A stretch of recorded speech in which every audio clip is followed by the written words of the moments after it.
Alright guys, right, I said I was going to do a video if I had something to say, and I feel like I do have something to say. Actually, I've actually got notes this time, so I'll try and keep it quick and to the point, and there's a few things I want to go through.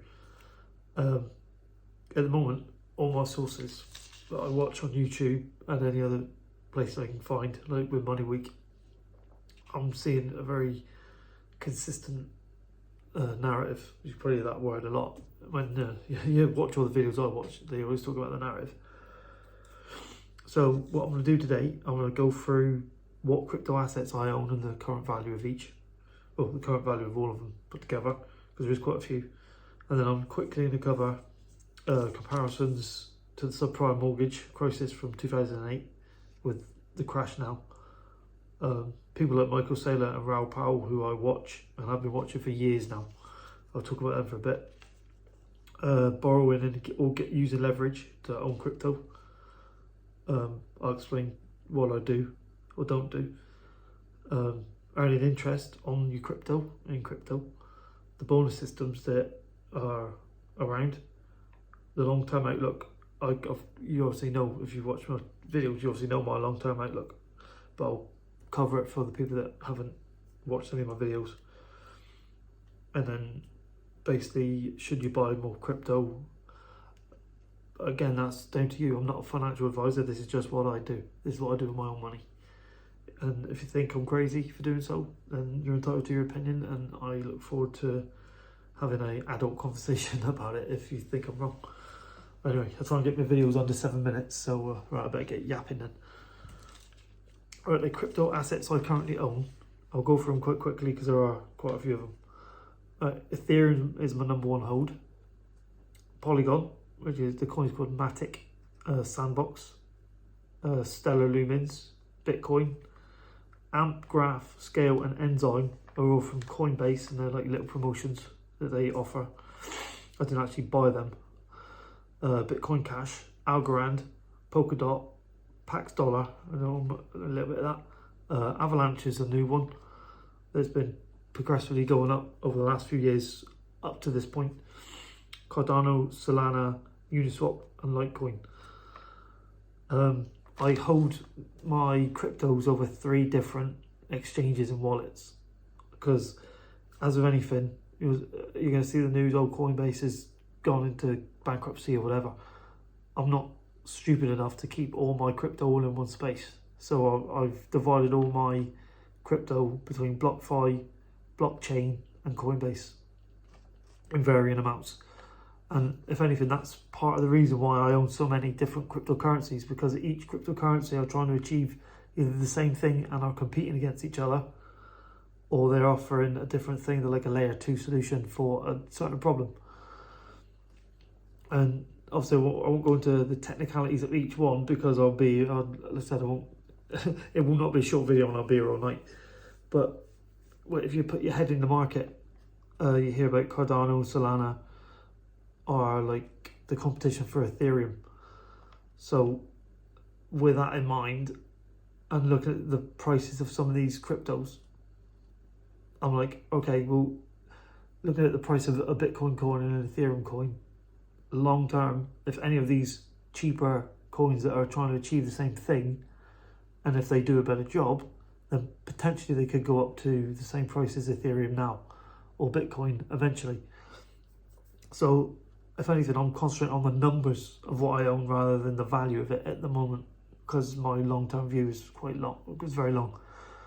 Like, I own over 5 Ethereum, but compared to my other numbers, that's quite low, because I own 36 Polygon, I've got 16.5 Sandbox, nearly 2,000 Stellar, 151 Cardano, 1.4 Solana. Again, those two, the last two, Cardano and Solana, those two are basically competing with Ethereum long term. That's their aim.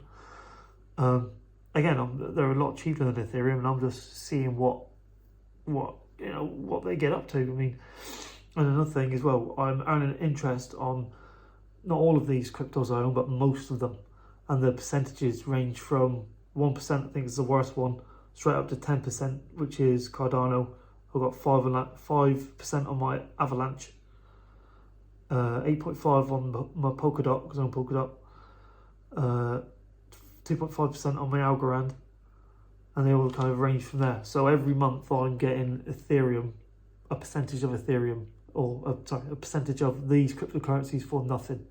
So I'm currently buying it without buying it, which I think is brilliant, because long term, if I'm right, then this is effectively free money. So when I do eventually cash out to get a house or whatever, depending on how much it goes up, I'll basically, it's money for nothing. Or it'll pay some of the capital gains tax, which is fine by me, as long as if I'm earning enough, I'll pay my dues.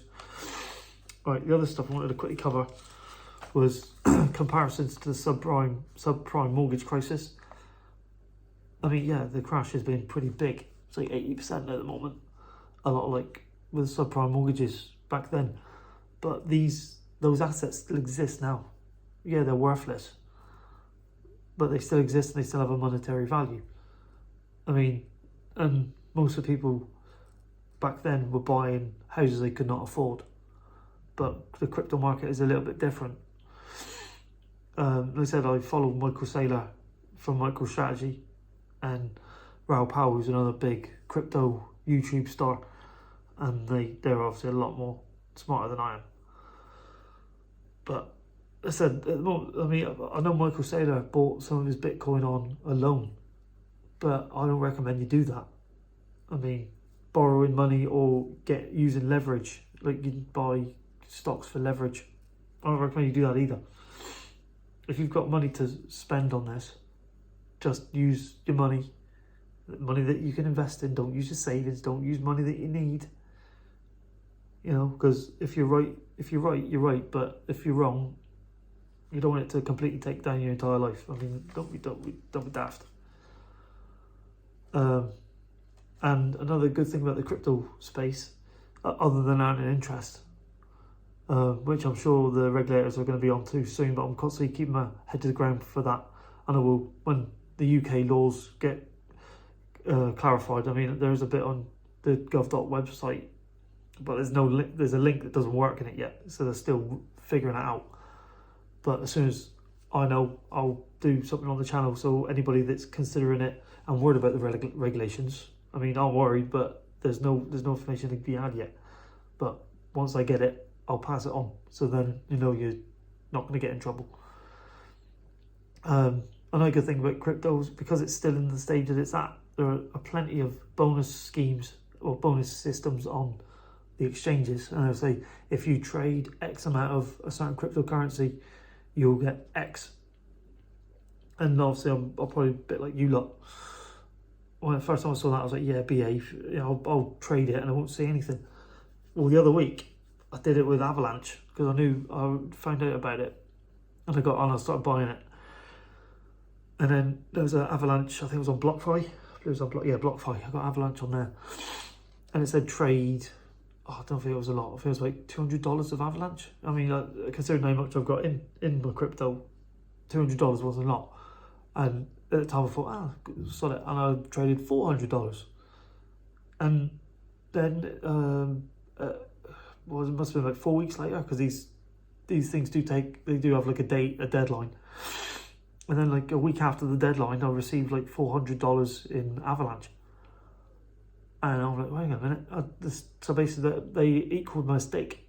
I bet I traded $400 in Avalanche and all that, and then I got $400 of Avalanche for nothing. I mean, I think that was quite a shock. I wasn't expecting that. I said long term. This is a maybe I don't think we've hit the bottom yet. I think we've got further to go down. I'm pretty sure of that. So if you want to hang on before you start buying, if you are thinking about buying, then I would wait. But this bear market's going to last 2 years, so there isn't any rush. So that'll wrap the video up really. Long term, I think it's going to be 2 years, and the next Bitcoin halving, which is like 2024. I said 2 years. So, and normally the crypto market starts to rally for a Bitcoin halving. So, because it's a whole strength of the crypto market in the first place. The fact that especially Bitcoin, it's a fixed amount of Bitcoin that's going to be in existence, and governments can't manipulate it. So if you're looking at buying, I'd wait. But it's a 2-year bear market anyway, so you've got all the time in the world. So possibly save up and then buy a chunk. But again, just it's your choice really. So yeah, so at the moment I've got a lot going on, but I'm gonna start buying again probably next month.